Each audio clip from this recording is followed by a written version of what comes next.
so Andrew Tate is a very controversial figure. He was actually born in America, in Chicago, Illinois, but then he grew up in Luton in Bedfordshire, so we have him as one of our own. In 2016, he appeared in Big Brother UK. He was actually thrown out when a video emerged of him beating up a woman with a belt and shouting abuse at her. That's when we kind of all knew, OK, this guy is, you know, someone we need to watch out for here. He then set up something called Hustlers University, which is a website, and he made a lot of money in what was seen as a cryptocurrency scam type thing. So he's got a lot of money. Then he set himself up as essentially kind of a life coach for men, but his views are extremely controversial, very misogynistic advice about what to do if your partner cheats on you, if it's a woman, very abusive tone. He actually got banned from YouTube for life and for Instagram as well. So that's who he is, very controversial figure, but back in the day, he was a kickboxer, so former kickboxing champion as well. But we know him as this divisive figure with these extreme views.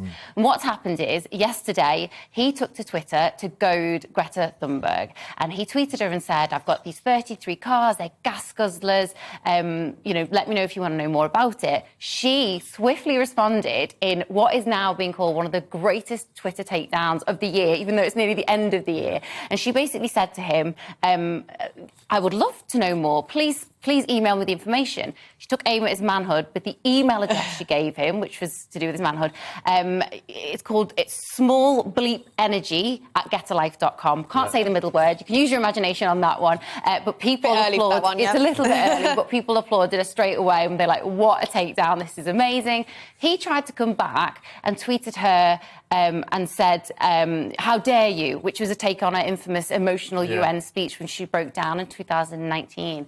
But then he wasn't able to let it go because it was going viral. People were saying this is such a, good takedown of you.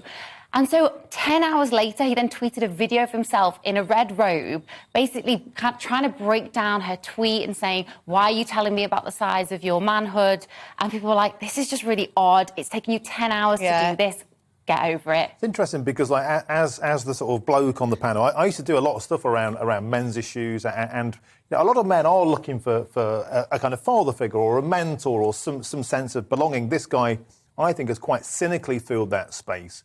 His cars, his muscles, his tattoos are all part of this alpha male energy. But it's got to say, game, set and match to Greta. Honestly. I think she absolutely kicked his bum. And I think you're totally right that he was just too slow on the comeback. It was like, oh, is that the best you've got? It feels like you tried it once. You tried it again 10 hours later, and that's the best you could come on with. People were like, just let it go, mate. You know, you had a row with someone, and you're like in the shower, and you're like, oh, I should have come up with that comeback. I can imagine that was Andrew Tate yesterday. And he was like, oh, I need to go back and try stewing again. over it for 10 hours, seething that he's been taken down by this teenage eco-activist. But I think she's brilliant. He's got like 4 million. He's got millions and millions of followers. But, at that first instance, he completely lost. And the sound you could hear was just of him digging deeper and deeper into a hole. He got himself home. Absolutely. 1-0 to Greta Thunberg. Yeah.